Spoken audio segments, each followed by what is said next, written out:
And closing out our session today is Small Business Champion BDC, who is our main sponsor today.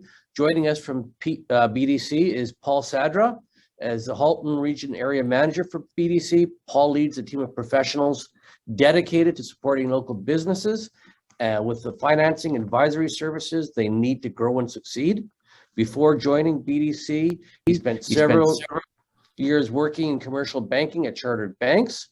As an experienced entrepreneur himself, Paul has a strong understanding of the needs of business owners and what it takes to scale a business. Welcome, Paul. Thank you, and thanks for having myself and the BDC team here today. And Andrew, Lena, you've really raised the bar for me, so hopefully this goes smooth. I think this presentation is really going to put our conversation together. A lot of the conversation we've been having over the last couple hours will sort of tie in to the conversation here. So, we mentioned the last 18 months have been pretty disruptive to Canadian entrepreneurs, and we've had some unprecedented challenges. So today I'm going to talk about 5 major trends that have an effect on Canadian entrepreneurs, and it's titled "Seizing the Opportunity to Build a Way Forward: 5 Trends Shaping Growth Opportunities in Canada." So next slide, please. And the next one. Great. So just for our agenda, I'll go over sort of the state of our recovery, and then we'll go into the 5 trends individually, and we'll have a little bit of time at the end for questions. I'll move relatively quickly. We do have quite a few slides, but a lot of good, nice information for us to look at.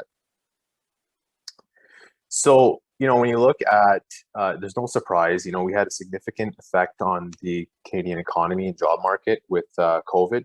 The first wave in mid-2020 was responsible for a drop of 3 million jobs. And we've seen an impressive early recovery, with jobs basically recovering by August 2021. So we're almost at pre-pandemic levels. But even with the strong road to recovery, it doesn't mean that things are going to go back to the way they were before. And we've talked about a little of this already during this session. The effects of the pandemic are going to linger, and the way we conduct business will change possibly forever. And so with this in mind, let's talk about a couple of our points. And so the next slide is our labor shortage. And we've spent a lot of time on this. And, next slide would be our 55% of our Canadian and small businesses are finding it hard to hire, right? And we talked about this here. More than a quarter are struggling to retain workers. And one piece that's very interesting here, that the situation could even get worse as the economy continues to recover past pre-pandemic levels. So the labor shortage wasn't a problem related directly to COVID. It was an issue prior to the pandemic, and we're anticipating it to remain for years to come. Our aging population, baby boomers leaving the workforce, translates into a low labor force growth, and the participation rate in our labor force has been dropping since 2011, and we're anticipating it to drop until 2036. So many entrepreneurs we talk to, they believe the labor shortage is temporary. Unfortunately, it looks like possibly we may not improve for the next close to 15 years. And so we did some analysis on most effective strategies to take advantage of, the reality that we are in a labor shortage. And a few things I'll dive into here is to invest in technology and automation, using a formal hiring process, and offering a total compensation package to retain employees as a few tools to mitigate some of the issues around this labor shortage. So when it comes to recruitment, investing in technology and automation is the single most effective way to scale and step up your business. Entrepreneurs who invest in new technologies and automation strategize find it twice as easy to hire workers, yet only 10% of entrepreneurs have done it. So there's a lot of opportunity here to focus and continue to build on this strategy of digitization, automation, and technology. So automation, when you think about it, it's not just robots, it's, anything that can remove repetitive tasks with reducing human input. It could be as simple as a software to manage sales projections, customer service, or as even complex as computerized machining tools. And so I think this is a very important point, because when we think of automation, we typically, myself, would definitely picture this large factory and huge machines, right? But we can do a lot of smaller things to also automate our businesses to reduce the human capital. So our second strategy is using a formal hiring process. And this just really means to be organized in our hiring procedure. And we got to plan, we have to recruit, and we have to select. And that comes down to just really being strategic and organized in our process.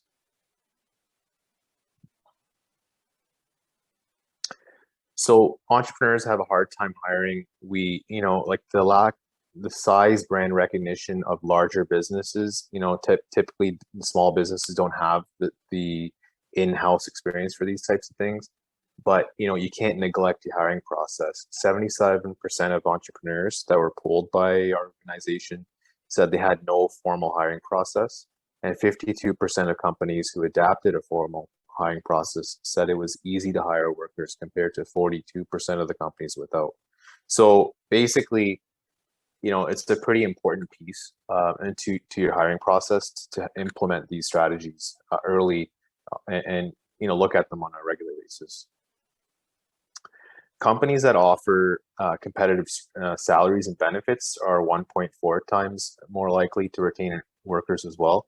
And right off the bat, it comes to your mind that, well, that eats up the bottom line. But I think the reality is there's a lot involved in onboarding and recruitment things as well, right? Because if you retain an employee, the expense of actually now losing them and then onboarding again, the cost benefit analysis shows that it's actually it could weigh in your favor to actually have more of a competitive salary.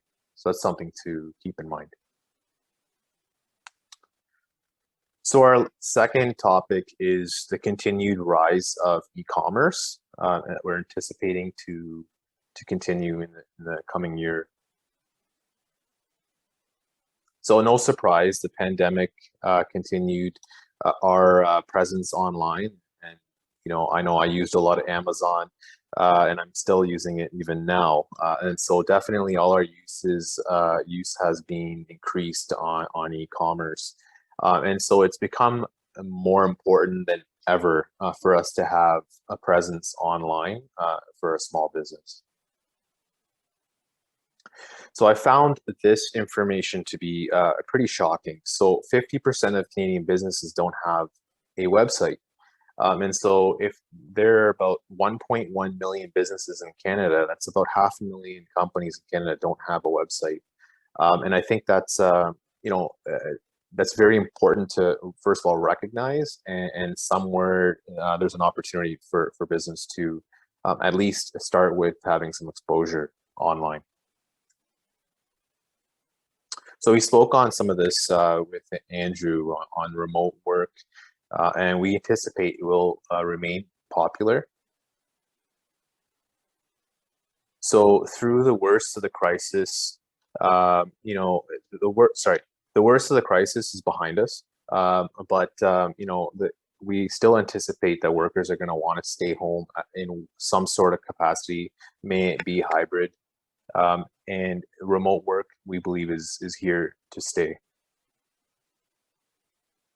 So since the pandemic, Canadians are used to working at home, and they're, I guess, incentivizing remote work for us is going to be crucial, and also relating back to our labor shortage and recruiting efforts for our companies. And so this is something that people are looking for when they're applying for jobs, and it's important for as businesses to ensure that we have that flexibility available for employees when they're hiring.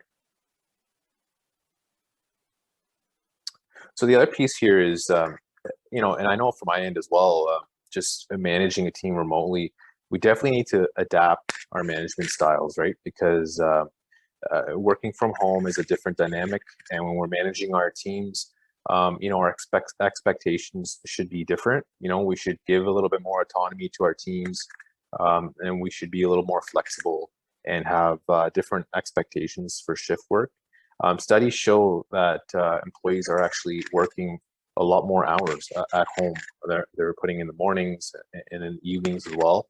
And so if we see that productivity increasing, then from a management standpoint, it's important for us to recognize that and tweak our management style. And that again, kind of tie it back into the retention piece, which is very important. So our fourth trend that we anticipate is the climate emergency. So studies have shown that most Canadian entrepreneurs are committed to reducing the environmental impact of their activities. So customers and investors are becoming more vigilant about companies and how they're treating the planet. So it's become imperative for entrepreneurs to embrace change in this area. So just a few things on just to get our feet wet in this space. If you're just starting out on your environmental journey, first step should be to get a detailed overview of your current situation. There's a ton of checklists and assessments available online for free, or you could also pay a consultant. One assessment you might want to consider to evaluate your environmental impact is called a B Corp assessment. It's free and it's confidential, and it's actually available on our website at bdc.ca.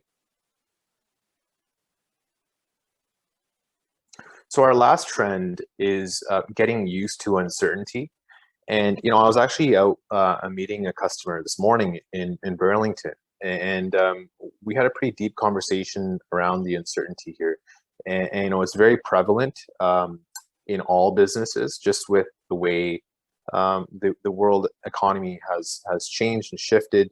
There's the line of sight with suppliers and all different types of variables is no longer there, or it's very blurry. And so this is quite an important trend as well. So things are not back to normal. Although the pandemic seems to be winding down, the reality is that we're still seeing delays and shortage in supply chains. And, the service industry is not up and running 100% yet.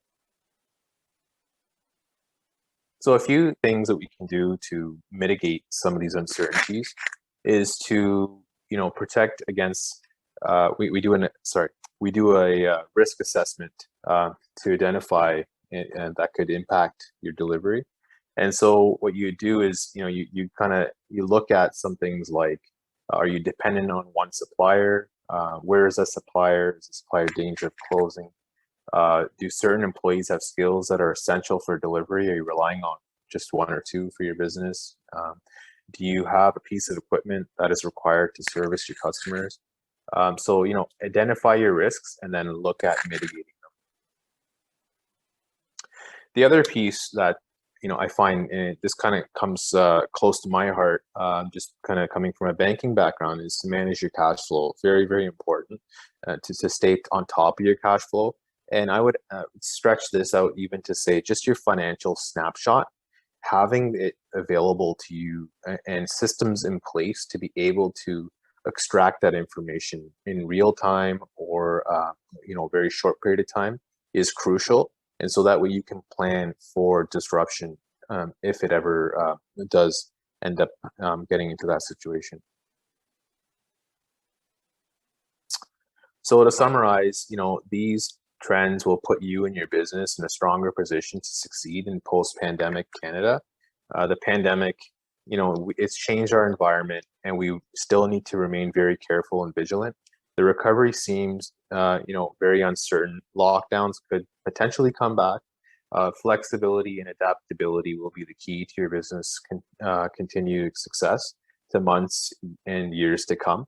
And I would encourage, everyone to speak to your advisors. There's a lot of free information out there as well, even on our website, and even our team locally here. Just even if you wanted to get some more information around some of these topics.